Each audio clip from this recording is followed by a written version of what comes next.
नमस्कार, the hoc मी आपका स्वागत है।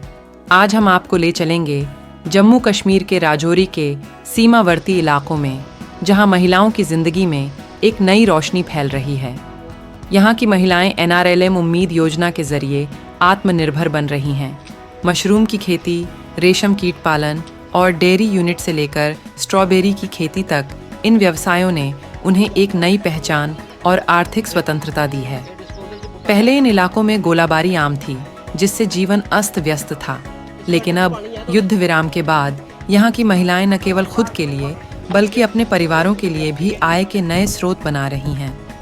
NRLM उम्मीद योजना ने बैंकों के समर्थन से कम ब्याज दरों पर लोन प्रदान करने की पहल की है, जिससे महिलाएं नए व्यवसाय स्थापित कर सकती हैं और खुद को आर्थिक रूप से सशक्त बना सकती हैं। राजौरी के नौशेरा सब डिवीजन में, जो नियंत्रण रेखा के करीब है, यह योजना गरीब महिलाओं के जीवन में व्यापक बदलाव ला रही है, उन्हें स्वतंत्रता और गरिमा प्रदान कर रही है। इस बदलाव की गवाह बनना हम सभी के लिए प्रेरणा स्रोत है। हमने अक्सर यही देखा है, गोलाबारी यहाँ पर चलती थी लेकिन कोई भी सुविधा बहनों को नहीं मिलती थी। लेकिन जैसे ही NRLM के साथ जुड़े हैं, उसके बाद हमारी बहनों को भी थोड़ा मौका मिल गया बाहर आने का। तो जैसे ये NRLM के साथ जुड़ी हैं, इनको थोड़ा मिशन से भी पैसा आया, तो इन्होंने क्या कि थोड़े छोटे छोटे यूनिट लगाए। तो उसके बाद अब ये बड़े बड़े यूनिट भी लगा रहे हैं। जैसे बहनें कोई मशरूम का काम कर रही है, कोई स्ट्रॉबेरी का कर रही है, कोई बहन मेरी खोया पनीर घर में बना रही है। तो एक दूसरे को देख देख के ये आगे बढ़ रही हैं, तो अब अच्छे से अपने बच्चों की पालन कर सकती हैं। ये मतलब अब बहनों को लगता है कि हम ग्रुप के साथ जुड़े, कुछ ना कुछ कमा रही हैं अपने लिए पैसा, मतलब खुद पे डिपेंडेंट। तो इनकी ट्रेनिंग कहाँ होती है? ट्रेनिंग तो हमारे अंडर हम BPM सर को बोलते हैं कि अगर कोई बहनों को कुछ बहनें हमारी बोलती हैं मैडम जी हमें ट्रेनिंग करो, हम BPM सर से बात करें। BPM सर फिर हमारे आगे मतलब जो डिपार्टमेंट वाले हैं, एग्रीकल्चर जो हार्टिकल्चर वाले आगे, उनसे कह के इनको ट्रेनिंग जो चाहिए वो इनको मिल सकती है। तो अब कुछ बहनें हमारी बोल रही थी मैडम जी हमें अचार की ट्रेनिंग दिलाओ, तो लेकिन हमने एग्रीकल्चर पर्सन से बात की है, वो बोल रहे हैं मैडम जी कोई बात नहीं, अब लेडीज़ इकट्ठी करो 25 तो हम करवा देंगे, पंचायत में करवा देंगे इनकी ट्रेनिंग। तो कितनी इंटरेस्टेड है ये बॉर्डर की लेडीज, किस तरह से बढ़ चढ़ के आगे आ रही हैं? इंटरेस्ट तो बहुत है, क्योंकि उनको पैसा, पहले इनके पास पैसा थोड़ा कम था, यहाँ सुविधा कम थी काम छाम करने की, लेकिन पैसा भी नहीं था इतना। लेकिन अब इनको मिशन से पैसा भी मिल रहा है, ग्रुप के साथ जुड़ी हैं। तो अब ये जो चाहती हैं कि हम ये काम करें, ट्रेनिंग लें, अब ये मतलब खुश हैं, पैसा भी मिल रहा है टाइम से, वो ट्रेनिंग मतलब डिपार्टमेंट हमारे थ्रू ही ट्रेनिंग भी हो रही है। हमारा जहाँ BO है वहाँ बॉर्डर एरिया है, हमारे इधर सिर्फ गोले ही पड़ते थे, तो गोलों के कारण कई लोग अपना बॉर्डर एरिया छोड़ के तो शिफ्ट हो गए थे शहर में, लेकिन हमारे पास इतनी सुविधा नहीं थी कि उधर जा सकें, इसलिए इधर फिर सेल्फ हेल्प ग्रुप 2017 में खुले। 2017 से लेकर आज तक यहाँ की लेडीज़ 50% जो है उन्होंने मिलकर इजाफा किया, तरक्की की है आगे से। तो इनको हर किस्म की सुविधा हमें मिलती है इधर।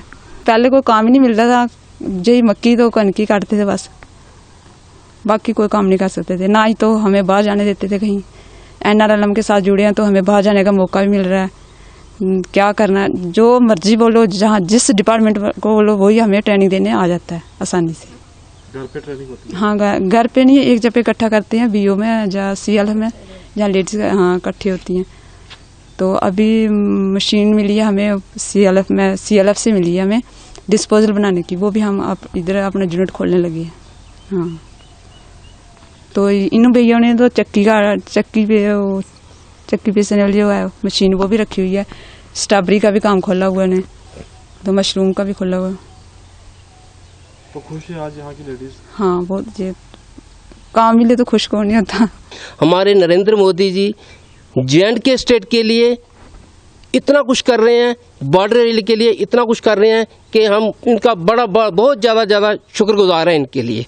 तो सबसे बड़ी बात यह है कि हमारी जितनी भी महिलाएं हैं बॉर्डर एरिया की, अपने घर में छोटा बड़ा काम खोल के तो अपना रोज़गार जो है कर रही हैं और अपना जो घर का खर्चा वगैरह सब कुछ चला रही हैं, इनको कोई परेशानी नहीं आ रही है। पहले कितनी मुश्किल होती थी, तो, एक ही आदमी पे डिपेंड हो जाती थी औरतें। तो देखो ना, पहले अगर आजकल सिस्टम ऐसा है कि अगर 10 आदमी, 2 आदमी, 4 आदमी हैं तो कम से कम 3 आदमी कमाएंगे तो घर चलेगा।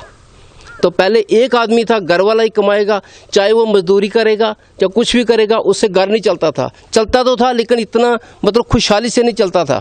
लेकिन अभी जो घर है बड़े खुशहाली से चलते हैं सभी। मतलब अगर घर में बड़ा है कोई, वो भी काम कर रहा है, कोई लेडीज़ है वो भी काम कर रही है, अपना काम समय निकालते हैं, समय निकाल के कुछ मतलब जो जितना भी है ना, ये मैं सब इसको JKNRLM को मतलब के देता हूँ कि इन्होंने बहुत कुछ ही हमारे लिए किया है। देखो ना, जब से फायरिंग बंद हुई है ना 2014-15 से, तो तब से हमने खुल के ना जीना सीखा है, खुल के बाहर आना सीखा है। हमारी लेडीज़ खुल के बाहर जा सकती हैं, घूम सकती हैं, आगे पीछे। नहीं तो पहले तो हमें डर था कि कब फायरिंग आ जाए, इसका कोई भरोसा नहीं था।